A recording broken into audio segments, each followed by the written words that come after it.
Ladies and gentlemen, the President of the United States, Donald J. Trump, and the First Lady of the United States, Melania Trump.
Hello, America.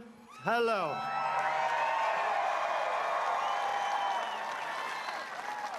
The First Lady and I wish each and every one of you a happy Independence Day on this truly historic 4th of July.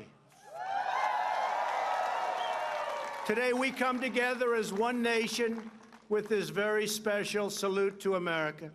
We celebrate our history, our people, and the heroes who proudly defend our flag, the brave men and women of the United States military.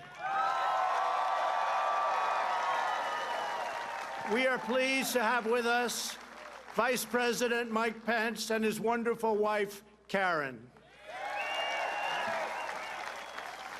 We're also joined by many hardworking members of Congress, Acting Secretary of Defense Mark Esper, and many other members of my cabinet, and also the Chairman of the Joint Chiefs of Staff, General Joe Dunford. Thank you.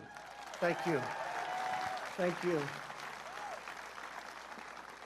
Lieutenant General Daniel Hawkinson of the National Guard, and distinguished leaders representing each branch of the United States Armed Forces, the Army, Navy, Air Force, Coast Guard, Marines, and very soon, the Space Force.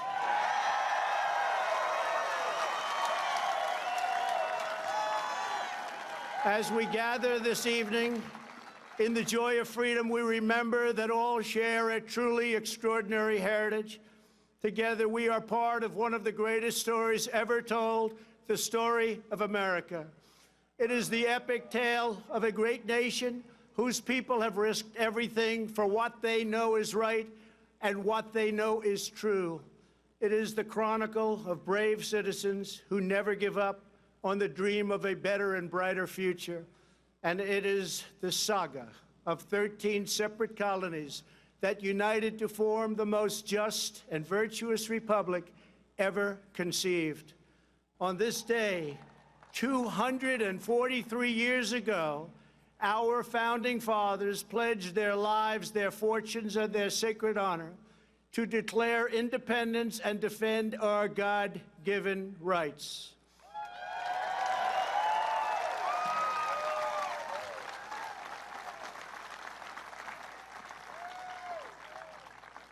Thomas Jefferson wrote the words that forever changed the course of humanity.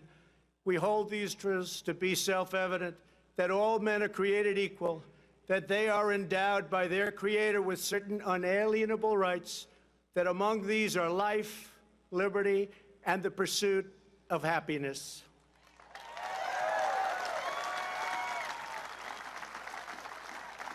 With a single sheet of parchment, and 56 signatures, America began the greatest political journey in human history.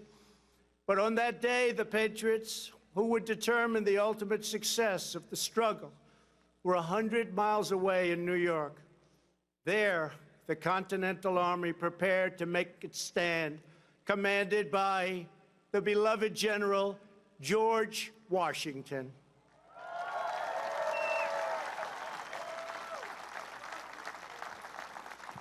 As the delegates debated the Declaration in Philadelphia, Washington's army watched from Manhattan as a massive British invading fleet loomed dangerously across New York Harbor. The British had come to crush the revolution in its infancy. Washington's message to his troops laid bare the stakes.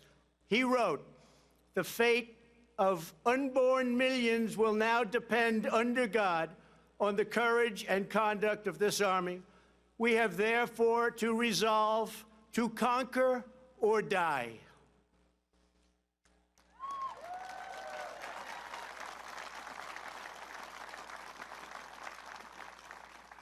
Days later, General Washington ordered the Declaration read aloud to the troops.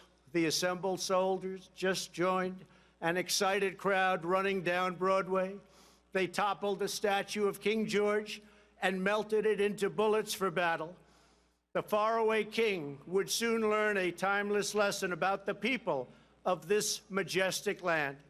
Americans love our freedom, and no one will ever take it away from us.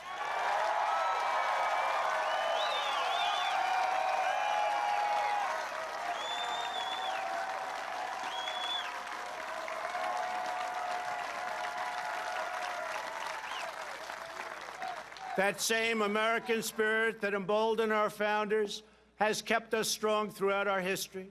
To this day, that spirit runs through the veins of every American patriot. It lives on in each and every one of you here today. It is the spirit, daring and defiance, excellence and adventure, courage and confidence, loyalty and love that built this country into the most exceptional nation in the history of the world, and our nation is stronger today than it ever was before. It is its strongest now.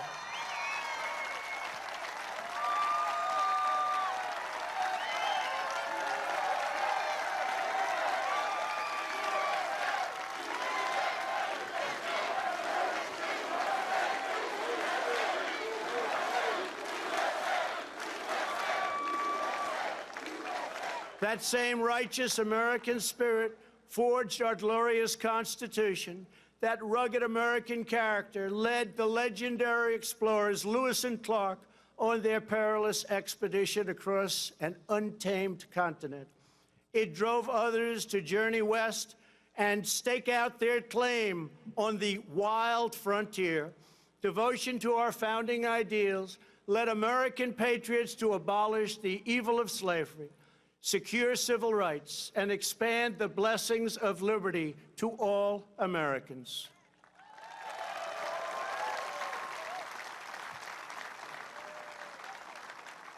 This is the noble purpose that inspired Abraham Lincoln to rededicate our nation to a new birth of freedom and to resolve that we will always have a government of, by, and for the people.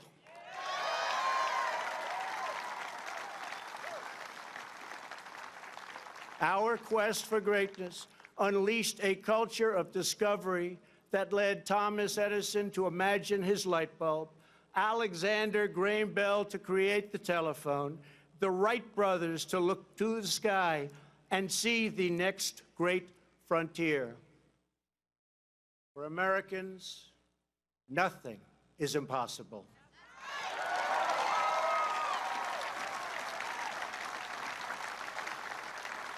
Exactly 50 years ago this month, the world watched in awe as Apollo 11 astronauts launched into space with a wake of fire and nerves of steel and planted our great American flag on the face of the moon.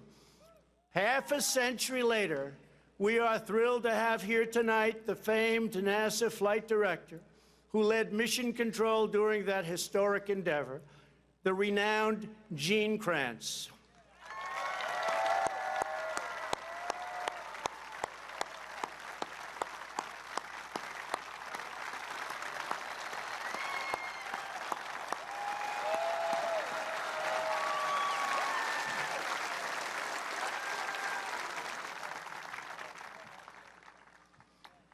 Gene, I want you to know that we're going to be back on the moon very soon, and someday soon we will plant the American flag on Mars.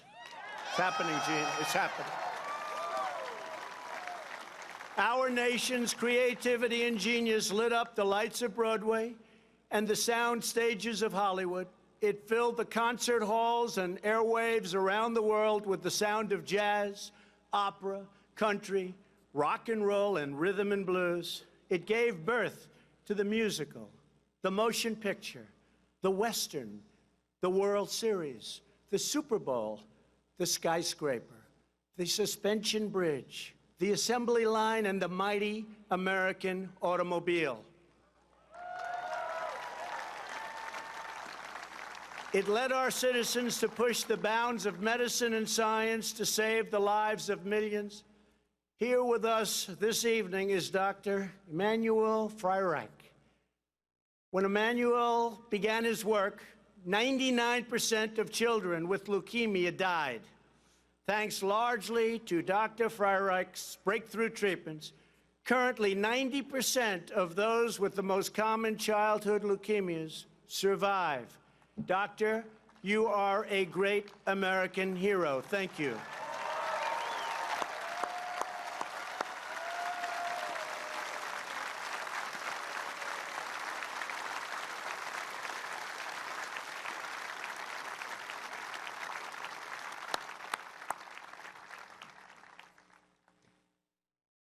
Americans always take care of each other. That love and unity held together the first pilgrims. It forged communities on the Great Plains. It inspired Clara Barton to found the Red Cross, and it keeps our nation thriving today. Here tonight, from the Florida Panhandle, is Tina Belcher.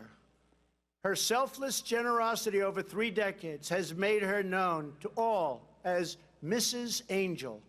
Every time a hurricane strikes, Mrs. Angel turns her tiny kitchen into a disaster relief center. On a single day after Hurricane Michael, she gave 476 people a warm meal. Mrs. Angel, your boundless heart inspires us all. Thank you.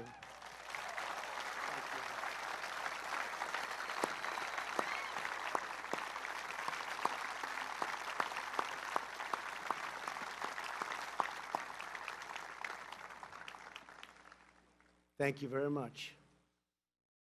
From our earliest days, Americans of faith have uplifted our nation. This evening, we are joined by Sister Deirdre Byrne. Sister Byrne is a retired Army surgeon who served for nearly 30 years. On September 11, 2001, the sister raced to ground zero. Through smoke and debris, she administered first aid and comfort to all. Today, Sister Byrne runs a medical clinic serving the poor in our nation's capital. Sister, thank you for your lifetime of service. Thank you.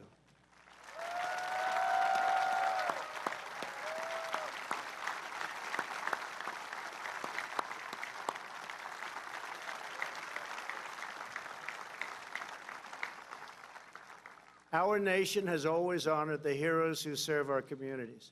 The firefighters, first responders, police, sheriffs, ICE, Border Patrol, and all of the brave men and women of law enforcement.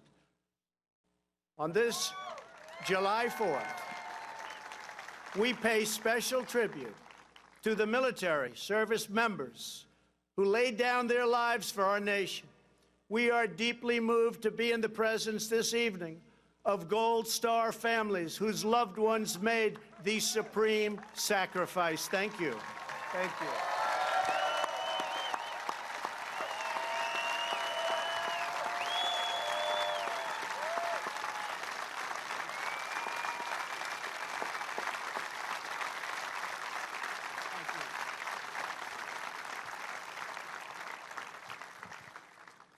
Thank you very much. Throughout our history, our country has been made ever greater by citizens who risked it all for equality and for justice. 100 years ago this summer, the women's suffrage movement led Congress to pass the constitutional amendment giving women the right to vote.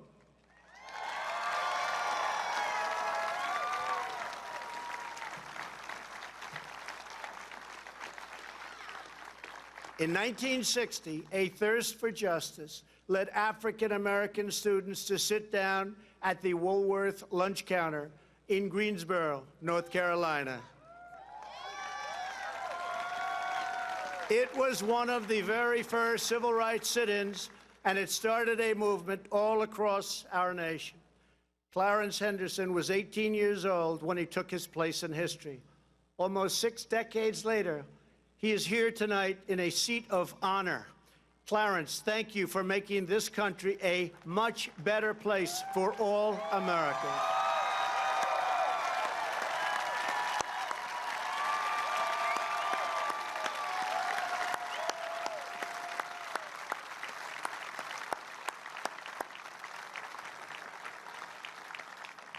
In 1963, Reverend Martin Luther King Jr.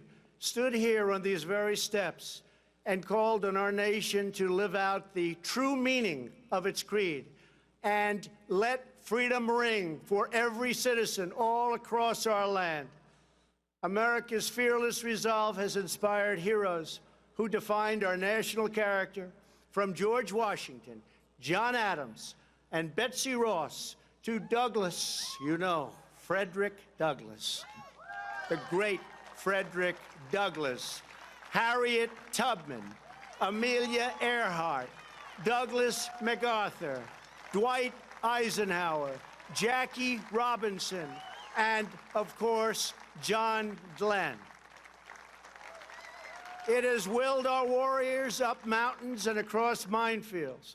It has liberated continents, split the atom, and brought tyrants and empires to their knees. Here with us this evening is Earl Morse. After retiring from the Air Force, Earl worked at a VA hospital in Ohio. Earl found that many World War II veterans could not afford to visit their memorial on the National Mall. So Earl began the very first honor flights that have now brought over 200,000 World War II heroes to visit America's monument. Earl, thank you. We salute you. Thank you.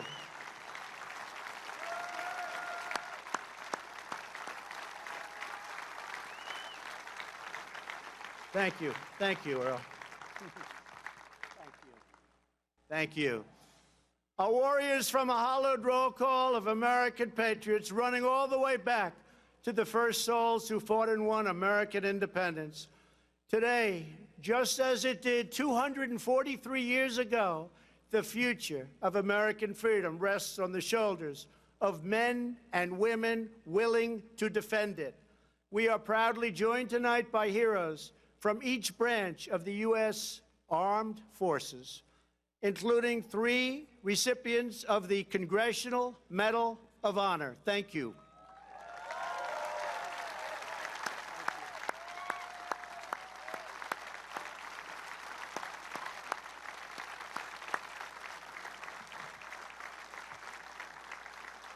They and thousands before us served with immense distinction, and they loved every minute of that service. To young Americans across our country, now is your chance to join our military and make a truly great statement in life, and you should do it.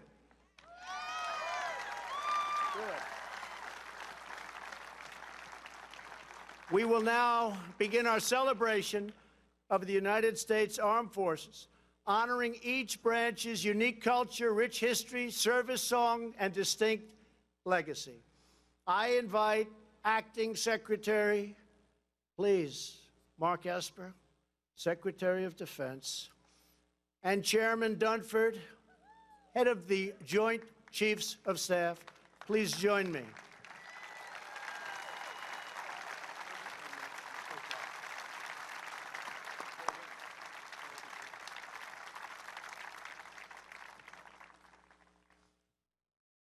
In August of 1790, by request of George Washington and Alexander Hamilton, Congress established a fleet of 10 swift vessels to defend our shores.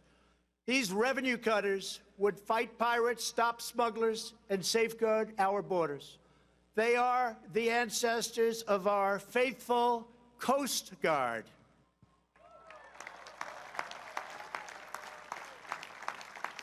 When our ships were seized and sailors kidnapped by foreign powers in 1812, it was a revenue cutter, the swift schooner Thomas Jefferson, that swept in to capture the first British vessel of the war.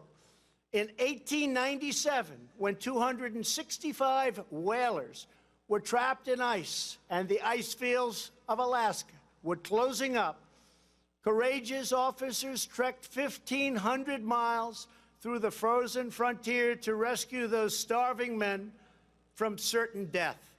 In 1942, the Coast Guard manned landing craft for invasions in the Pacific when the enemy attacked U.S. Marines from the shores of Guadalcanal. Coast Guard Signalman First Class Douglas Munro used his own boat to shield his comrades from pounding gunfire. Munro gave his life. Hundreds of Marines were saved. As he lay dying on the deck, his final question embodied devotion that sails with every Coast Guardsman. Did they get off?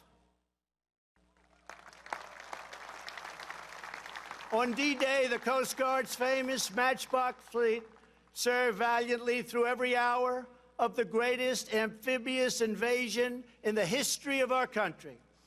One coxswain said the water boiled with bullets like a mud puddle in hailstorm, but still the Coast Guard braved death to put our boys on Utah and Omaha beaches.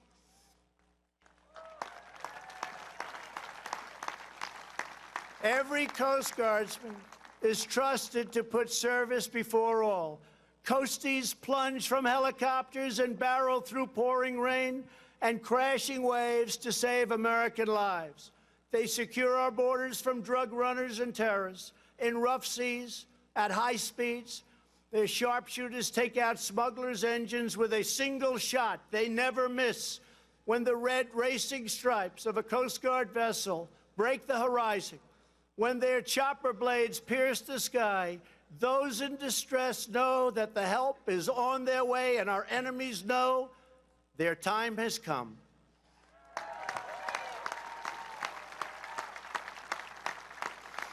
These guardians of our waters stand semper paratus. They are always ready. They are the United States Coast Guard. Representing the Coast Guard today, you will soon see an HH-60 Jayhawk helicopter based at Coast Guard Air Station Clearwater, along with an HH-65 Dolphin from Air Station Atlantic City and an HC-144 Ocean Sentry from Air Station Miami.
Thank you.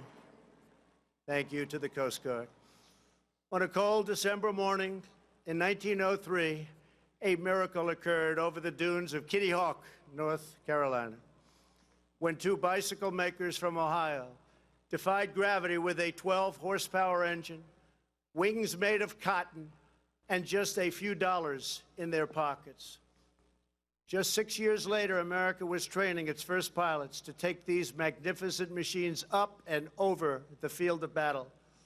In World War I, our flyboys rushed the skies of Europe, and aces like Eddie Rickenbacker filled hearts and headlines with tales of daring duels in the clouds. General Billy Mitchell saw the promise of this technology and risked court-martial in his quest for an independent Air Force. He was proven right when empires across the oceans tried to carve up the world for themselves, and America stood in the way. We wouldn't let it happen.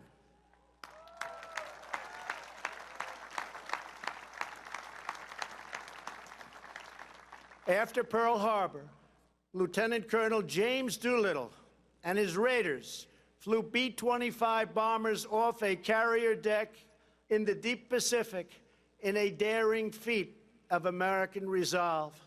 And as President Roosevelt said, the Nazis built a fortress around Europe, but they forgot to put a roof on it.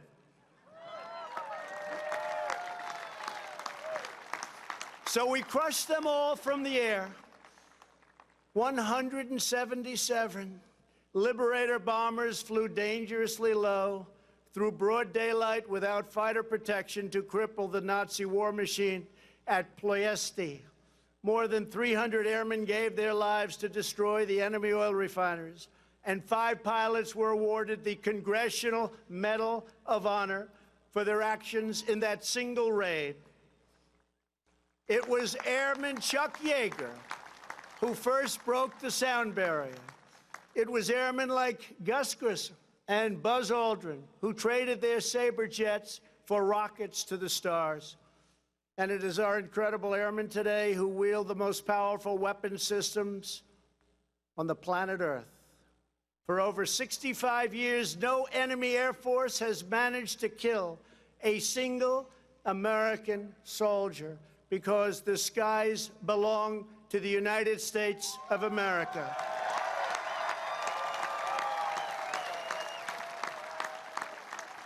No enemy has attacked our people without being met by a roar of thunder and the awesome might of those who bid farewell to earth and soar into the wild blue yonder. They are the United States Air Force. Representing the Air Force, you will soon see beautiful, brand new F-22 Raptors from Langley Air Force Base in Virginia, and one magnificent B-2 stealth bomber from Whiteman Air Force Base in Missouri.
What a great country.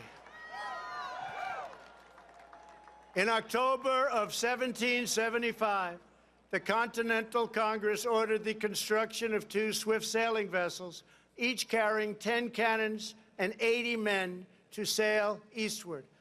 Our young fleet tested their sea legs against the most powerful navy the world has ever seen. John Paul Jones, America's first great naval hero, said, "I wish to have no connection with any ship that does not sail fast, for I intend to go in harm's way." He got his wish many times when his ship was shot into pieces off the coast of England by a British vessel and her 4 dozen guns. When demanded to surrender, Jones very famously declared, "I have not yet begun to fight."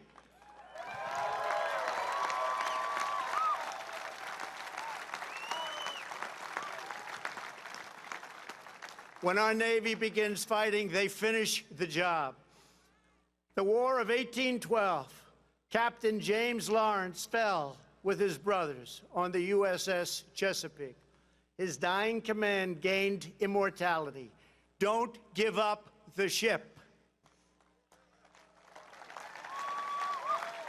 In the Battle of Mobile Bay, Admiral David Farragut lashed himself to the rigging of his flagship to see beyond the cannon smoke, crying, "Damn the torpedoes, full speed ahead."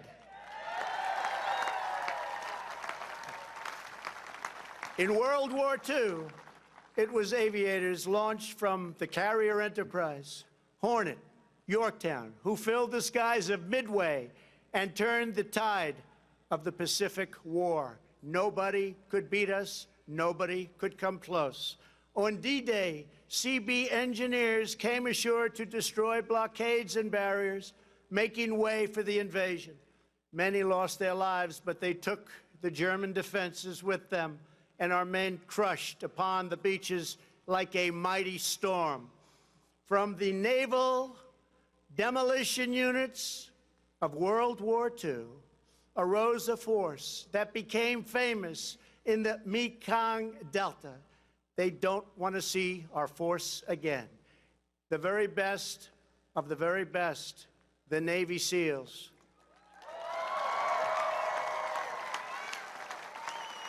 It was the SEALs who delivered vengeance on the terrorists who planned the September 11th attack on our homeland. It was the SEALs who stand ready to bring righteous retribution in mountain, jungle, desert to those who do us harm. America's sailors are not born. They are forged by the sea. Their traditions are rich with the salt and blood of 3 centuries. When Old Glory crests the waves of foreign shores, every friend and every foe knows that justice sails those waters. It sails with the United States Navy.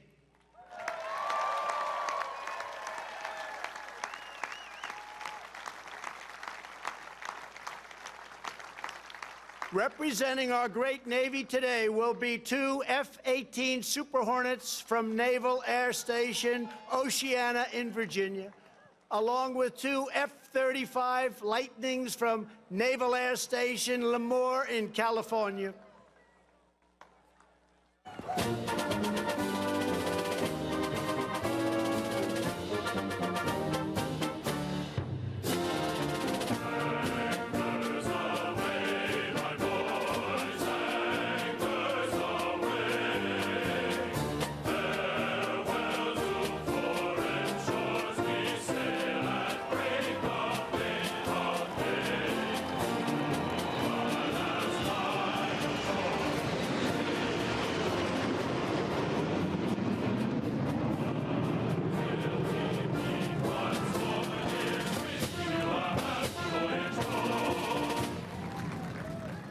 So great.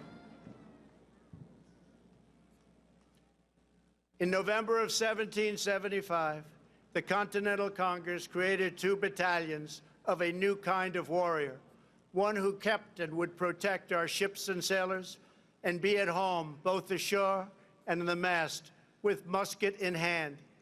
Their versatility was proven in the War of Independence when 234 Continental Marines conducted their first amphibious raid,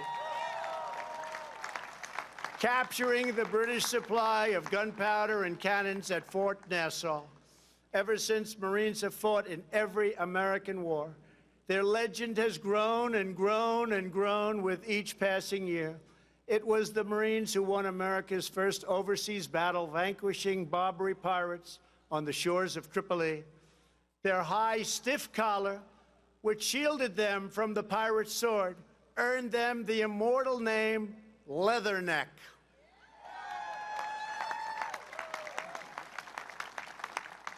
It was the Marines who, after 2 long days of battle, marched through the halls of Montezuma. It was the Marines who took heavy casualties to kick the Kaiser's troops out of Belleau Wood in World War I, earning the title Devil Dogs. And it was the Marines who raised the flag on the black sands of Iwo Jima.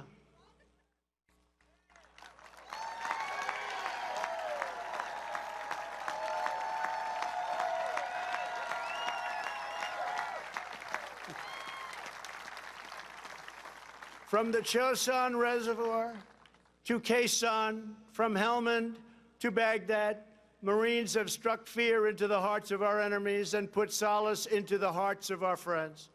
Marines always lead the way. After the 1983 Marine barracks bombing in Beirut, which claimed the lives of 241 great U.S. servicemen, Marine Sergeant Jeffrey Nashton lay in bandages, so badly wounded, barely alive.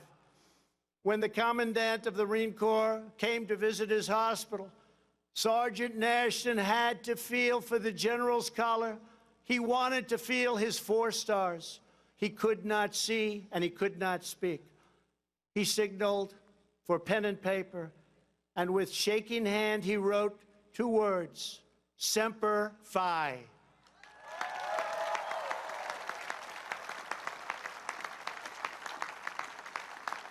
That motto, Semper Fidelis, always faithful, burns in the soul of every Marine, a sacred promise the Corps has kept since the birth of our country. They are the elite masters of air and land and sea on battlefields all across the globe. They are the United States Marines.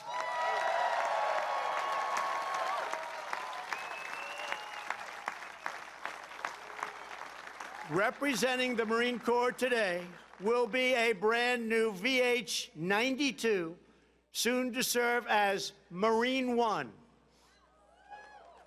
along with 2 V-22 Ospreys from the famed HMX-1 helicopter squadron at Quantico, the Nighthawks.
In June of 1775, the Continental Congress created a unified army out of the revolutionary forces encamped around Boston and New York, and named after the great George Washington, Commander-in-Chief. The Continental Army suffered a bitter winter of Valley Forge, found glory across the waters of the Delaware, and seized victory from Cornwallis of Yorktown. Our Army manned the airport. It ran the ramparts. It took over the airports. It did everything it had to do. And at Fort McHenry, under the rocket's red glare, it had nothing but victory. And when dawn came, their star-spangled banner waved defiant. At Shiloh, Antietam, and Gettysburg, our soldiers gave the last full measure of devotion for the true unity of our nation and the freedom of all Americans. In the trenches of World War I, an Army sergeant named Alvin York faced an inferno of enemy fire and refused to retreat. He said, "I won't leave, I won't stop." He shot his rifle 18 times, killing 18 of the enemy. When they fixed bayonets and charged, he killed 7 more. The entire German machine gun battalion surrendered because of one man, Alvin York.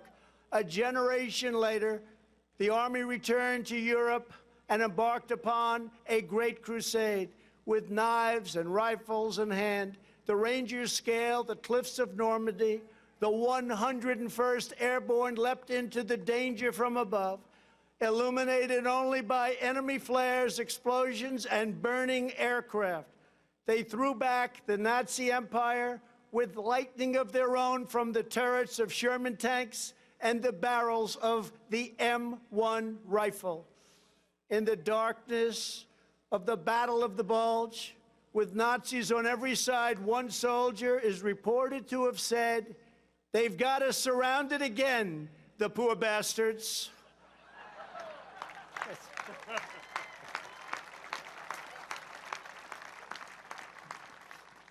Outnumbered, American warriors fought through the bunkers of Pork Chop Hill and held the line of civilization in Korea. In the elephant grass of Vietnam, the 1st Cavalry made its stand amid a forest consumed in flame with enemies at every single turn. The Army brought America's righteous fury down to al-Qaeda in Afghanistan and cleared the bloodthirsty killers from their caves. They liberated Fallujah and Mosul and helped liberate and obliterate the ISIS caliphate just recently in Syria, 100% gone. Through centuries, our soldiers have always pointed toward home, proclaiming, "This we'll defend." They live by the creed of Douglas MacArthur: "In war, there is no substitute for victory." They are the greatest soldiers on earth.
Nearly 250 years ago, a volunteer army of farmers and shopkeepers, blacksmiths, merchants, and militiamen risked life and limb to secure American liberty and self-government.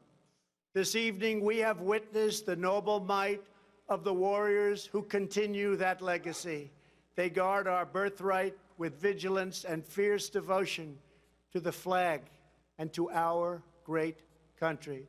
Now we must go forward as a nation with that same unity of purpose.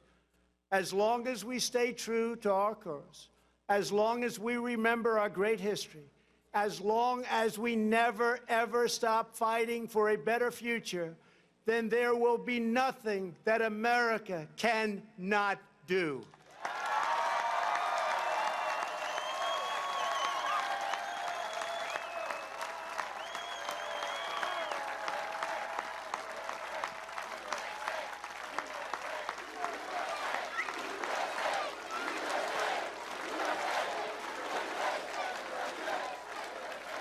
Thank you.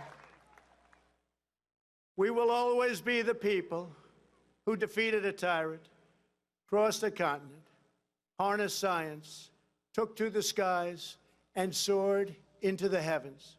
Because we will never forget that we are Americans, and the future belongs to us.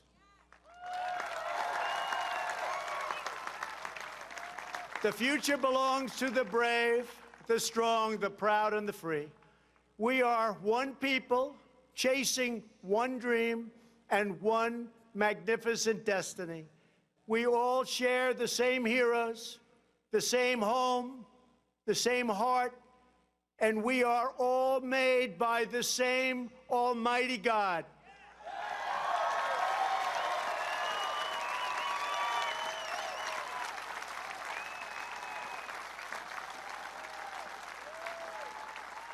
From the banks of the Chesapeake to the cliffs of California, from the humming shores of the Great Lakes to the sand dunes of the Carolinas, from the fields of the heartland to the Everglades of Florida, the spirit of American independence will never fade, never fail, but will reign forever and ever and ever.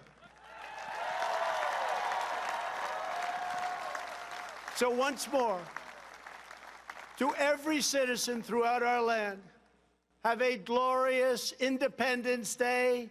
Have a great 4th of July. I want to thank the Army Band, the National Park Service, the Interior Department, the incredible pilots overhead, and those who are making possible the amazing fireworks display later this evening.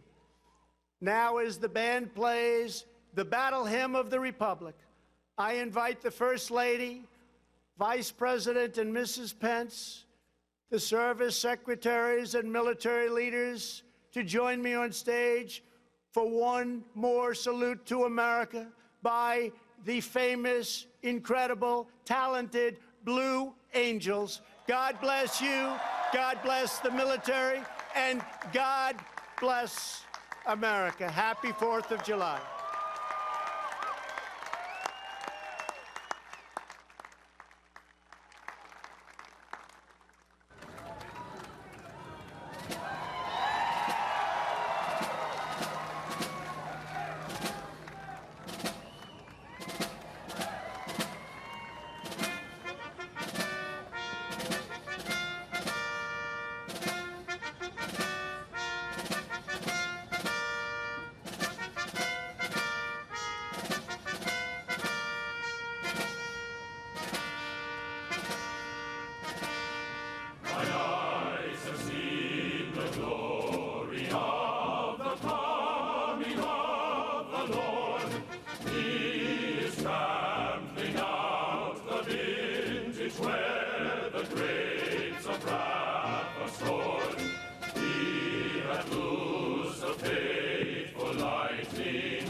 If tomorrow all the things were gone I'd worked for all my life, and I had to start again with just my children and my wife, I thank my lucky stars to be living here today, 'cause the flag still stands for freedom, and they can't take that away. And I'm proud to be an American, where at least I know I'm free. And I won't forget the ones who died, who gave that right to me. And I gladly stand up next to you and defend her still today. 'Cause there ain't no doubt I love this land. God bless the USA.